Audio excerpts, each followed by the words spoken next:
안녕하세요. 흑수저 생존 전문 유튜버 가난그릴스 김알파카입니다. 요즘 들어서 흑수저가 아니면서 흑수저 코스프레하는 애들이 늘어났어요. 뻑하면 흑수저래. 그런 애들이 꼭 겨울마다 스키장을 꼬박꼬박 가더라고요. 스키장 무슨 스키장이야 흑수저가. 비료 포대도 못하는구만 알바하느라고. 그리고 도둑맞은 흑수저라고 검색을 해보시면은 아주 유명한 짤을 발견할 수 있어요. 그게 JTBC에서 했던 건가? 어떤 방청객의 발언이 굉장히 화제가 되었는데 자기 언니가 예체능 재수반인데 특강비가 1,000,000원이래. 엄마가 최순실이 아니라서 미안해. 진정한 흑수저라면 니네 언니는 특강을 받는 게 아니라 샤니 빵 공장에서 3교대로 일을 하고 있을 거야. 그게 진짜 흑수저야. 그리고 최근에 국회의원 중에 자기가 전세 산다고 무주택자 15년 집 없는 사람 흑흑 이러면서 어그로를 끌었던 사람이 있어요.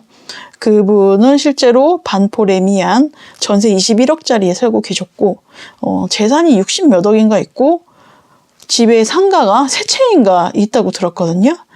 이런 사회 지도층, 상류층의 흑수저 코스프레는 뭐랄까 가져도 부족하다는 뜻인 건가요? 그래서 오늘의 주제 진정한 흑수저의 정의를 내려보고 구체적인 사례를 들어서 진짜 내가 흑수저인지 그걸 판별하는 시간을 가져보도록 하겠습니다. 흑수저를 탈출하는 방법까지는 제가 모르겠어요. 근데 이제 가느다란 희망이라도 가져보자, 그렇게 견뎌내고 생존하자, 이런 취지로 영상을 찍어보게 되었습니다. 일단 흑수저란 무엇인가 정의를 내려볼 텐데요. 이건 저의 100% 뇌피셜이에요. 그러니까 너무 믿지 마시고 좀 공인된 그런 수치나 통계 자료를 가지고 이야기하는 게 아니에요. 일단은 계층을 4단계로 나눠서 빈곤층, 서민층, 중산층, 상류층 이렇게 나눠보자고요. 여기에서 빈곤층은 확실히 흑수저고 서민층 중에서 이제 빈곤층을 향해 다가가는 그런 서민층이 있어요.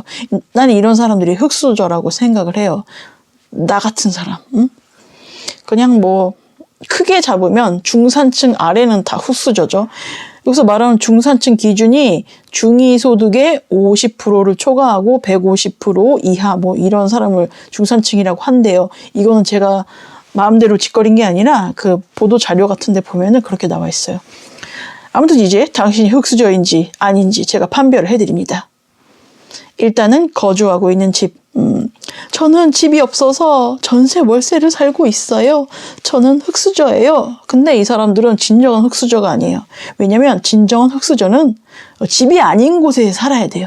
말하자면 비닐하우스라든지 컨테이너라든지 샌드위치 판넬 이렇게 여기저기 만든 창고라든지 이런 데 살아야 찐 흑수저라고 할 수 있죠. 그리고 먼지수저들은 일단은 가족이랑 함께 못 살아요. 못 살고 친척집을 이제 전전하면서 그렇게 힘들게 살아갑니다. 자기 집 없다고 전세 산다고 그러는데 전세 보증금 거의 요즘에 집값이랑 비슷하지 않나요? 근데 전세 사는데 자기 코스프레하고 자기 돈 없다고 그러고 그런 애 보면 존나 밥맛 없더라. 나는 전세 보증금이 없어. 나도 전세 가고 싶지. 근데 보증금이 없어. 응? 자, 다음 난방. 흑수저의 난방은 어떠한지. 저는 어릴 때 연탄 보일러를 떼며 살았답니다. 이런 애들은 진짜 흑수저가 아니에요. 왜냐면 옛날에는 아파트랑 연립 같은 데도 연탄을 뗐어요. 그냥 이거는 네가 틀딱이라는 소리예요. 옛날에는 대부분 연탄으로 난방을 했어요. 근데 요즘에는 연탄 보일러 별로 없죠. 있긴 있는데 지금 현재 연탄을 떼고 살고 있으면 당신은 흑수저가 맞습니다. 근데 과거에는 연탄 어쩌고 드립이 말도 안 되지.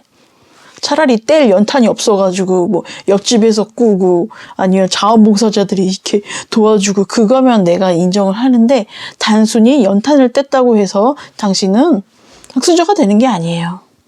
모두들 다 연탄가스 이게 조금씩 맞고 동치미 먹고 그렇게 정신 차리고 그랬단 말이지. 요즘에 찐 흑수저는 기름 보일러를 떼는 집이에요. 그러니까 도시가스가 안 들어오는 외진 곳이라는 거거든요. 그러니까 삶의 질이 떨어지는 곳에 자기 집이 위치를 한 거예요. 버스 타기도 힘들어요. 이런 데는 30분에 한 번씩 오고. 제가 옛날에 그런 집에 살았었거든요. 기름 보일러를 떼는 집이었는데 그게 문제가 뭐냐면은 기름값이 장난 아니에요. 한겨울 같은 경우 이게 만땅을 채우잖아요. 보일러를 만땅을 채우려면은 그때 10년 전이었나? 그랬는데 금액이 20 몇만 원인가 30만 원 가까이 되게 엄청난 금액의 기름을 사야지 겨우 한 달 뗄까 말까 그랬거든요. 이러면 진짜 난방비로 돈 번 거 다 나갑니다.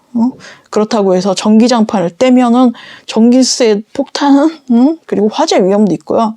아무튼 찐 흙수저는 기름 떼는 집이야. 기름 보일러 떼는 집. 진짜 기름 보일러 떼다가 굶어 죽게 생겼어요. 예. 그리고 냉방 넘어갑니다. 우리나라는 여름 아니면 겨울이잖아요. 지금 겨울이지 곧 여름이 다가옵니다. 여러분 금방 기다려주세요. 지금 수도권 많이 동파되고 그러셨지만 곧 여름이 옵니다. 아무튼 각설하고 그런 애들 있죠. 저는 에어컨을 맘대로 못 켜고 살았어요.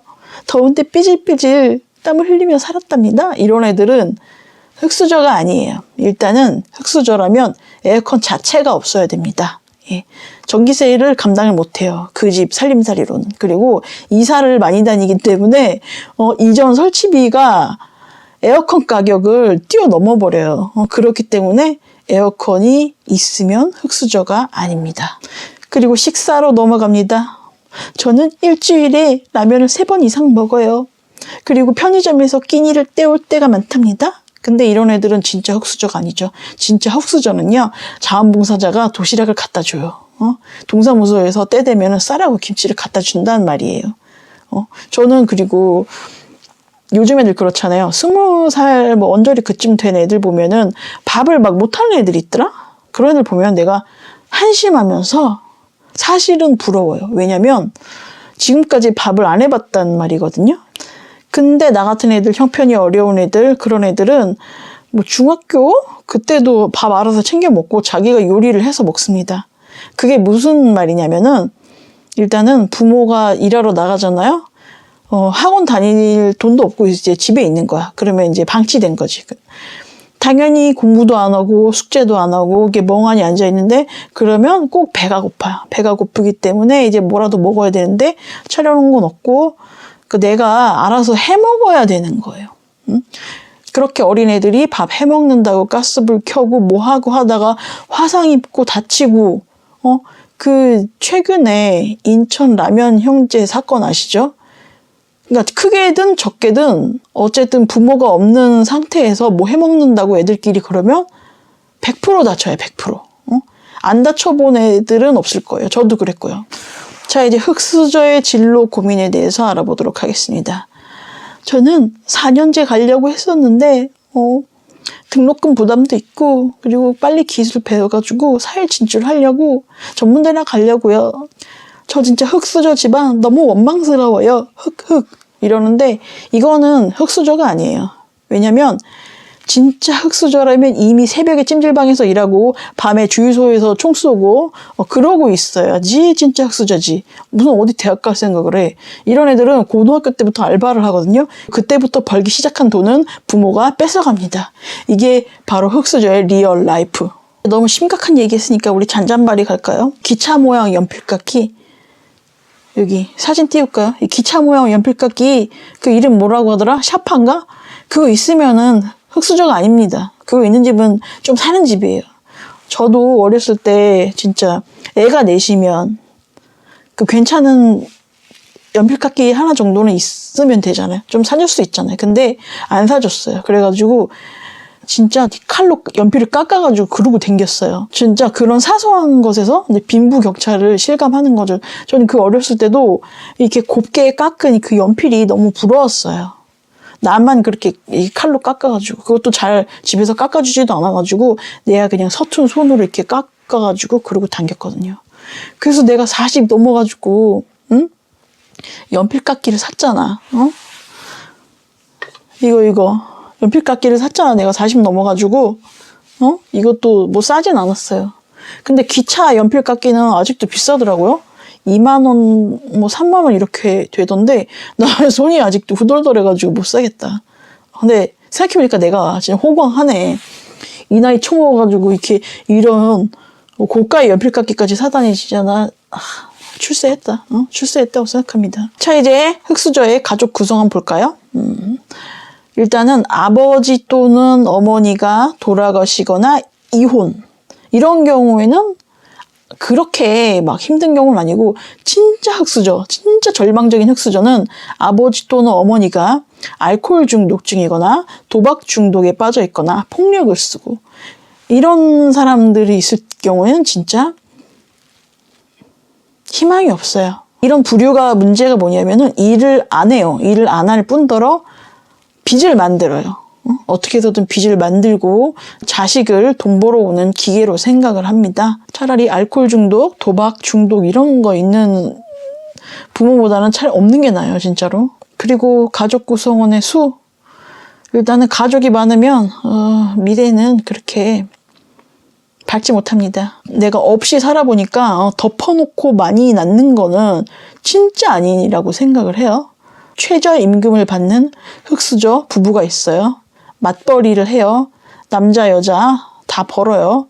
둘이 벌고 있는데 벌고 있는 사람 한 명당 한 명까지는 어떻게 커버가 됩니다. 뭐 저금 그런 거는 못하는 거고, 그러니까 맞벌이 부부한테 자식 2명 그 정도 있으면은 어느 정도까지는 걷어먹일 수가 있어요.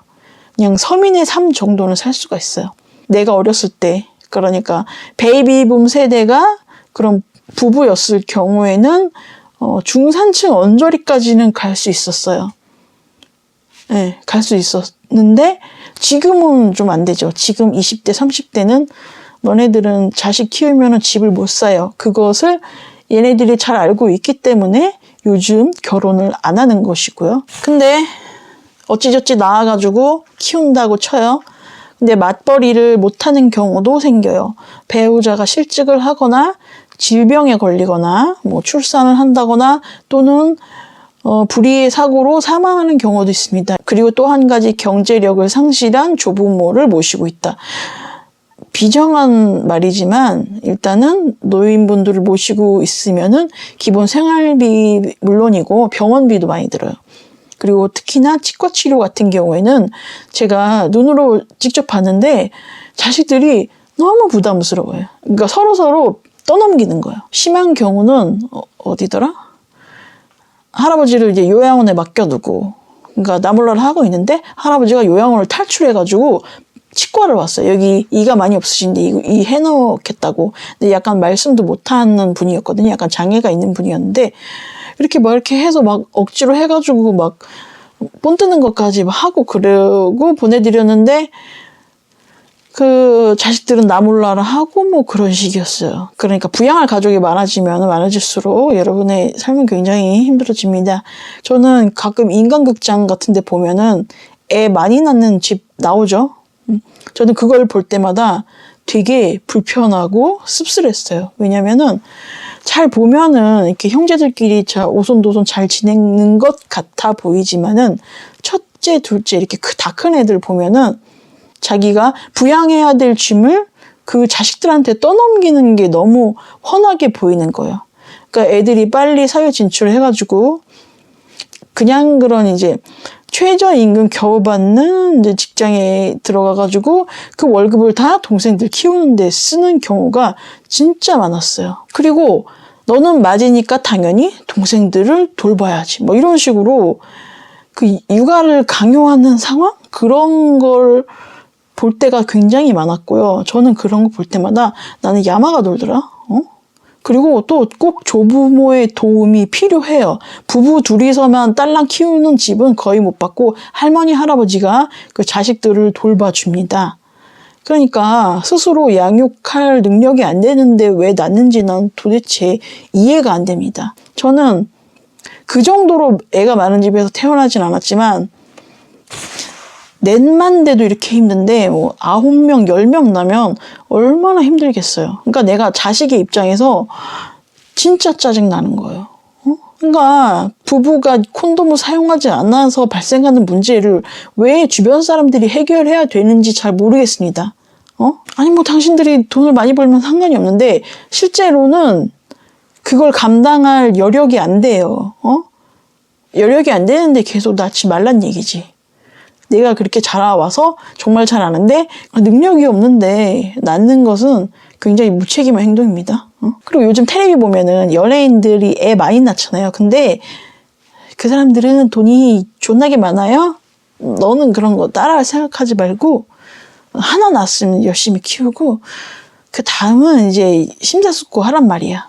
자, 이야기를 마무리하겠습니다. 오늘 이제 꾸지란 얘기해서 정말 죄송한데 다음에는 약간 말랑말랑하고 그런 게 없는데? 내 입에서 그런 얘기 안 나오는데 아무튼 제가 오늘 정말 무거운 얘기하고 씁쓸한 얘기하고 여러분들 중에 몇의 기분을 상하게 할 얘기를 해서 죄송합니다만 아무튼 이게 현실이니까요. 이제 진짜 이야기를 마무리하도록 하겠습니다. 제가 영상 시간을 8분 이상 넣으려고 이렇게 죄송합니다. 중간 광고를 넣고 싶어서 그랬습니다. 아무튼 흑수저에도 저는 두 종류가 있다고 생각해요. 첫 번째는 절망의 흑수저, 두 번째는 희망의 흑수저. 이 절망의 흑수저들은 노답이에요. 소외계층이고 어떤 복지의 손길이 필요한 그런 사람들이에요. 이런 사람들 기초수급 혹시 안 받았으면 빨리 주민센터 가서 등록하시고요. 그리고 이런 경제적인 문제뿐만 아니라 정신적으로 굉장히 부정적이고 자기 파괴적인 경향이 많아요. 그리고 이것을 자손에게 물려줍니다. 무관심하고 방임방치하고 그러면서 이제 술 마시고 쓸데없이 인생을 낭비하는 모습을 보여주는 것. 결국에는 이 흑수저가 대물림 되는 거예요. 반면에 희망의 흑수저가 있어요. 솔직히 돈 없는 거는 똑같은데 뭐랄까 형편이 나아질 만한 이제 기미가 보인다고 할까? 현재는 이제 물려줄 유형의 재산이 그렇게 많진 않아요. 없어요. 없는데 어떤 무형의 자산이 있어요. 같은 흑수저라도 분명히 어느 집은 되게 뭐랄까 찬바람이 쌩 도는데 어느 집은 되게 없이 사는데 엄청 되게 화목해. 그런 집이 있어요. 그러니까 같은 흑수저라도 어떤 관심과 애정이 가득한 집이면 나중에 잘 될 확률이 높아요. 분명히 제가 어렸을 때 산동네 살았잖아요. 근데 저랑 비슷한 레벨인 애들 중에서 지금 저보다 잘 사는 애들이 훨씬 많아요. 제가 제일 시궁창이에요. 같은 흑수저인데 가정 환경마다 결과가 천지 차이란 얘기죠. 그러니까 우리는 물질적인 유산도 중요하지만 정신적인 유산도 중요하다. 제가 이 말을 꼭 하고 싶었고요. 그리고 여러분 자신이 따뜻한 마음을 유산으로 물려줄 수 있는지, 그럴 각오가 되어 있는지, 그거를 생각해 보셨으면 좋겠습니다. 우리 진짜 돈만 없지 다른 건 다 있는 사람이 되도록 노력해봐요. 2021년은 우리 뭔가 새로운 삶, 이전과는 다른 삶을 살아봤으면 좋겠네요. 여기까지입니다. 이거 너무 훈훈하게 끝냈는데 욕이라도 하고 끝날까? 아무튼 여기까지.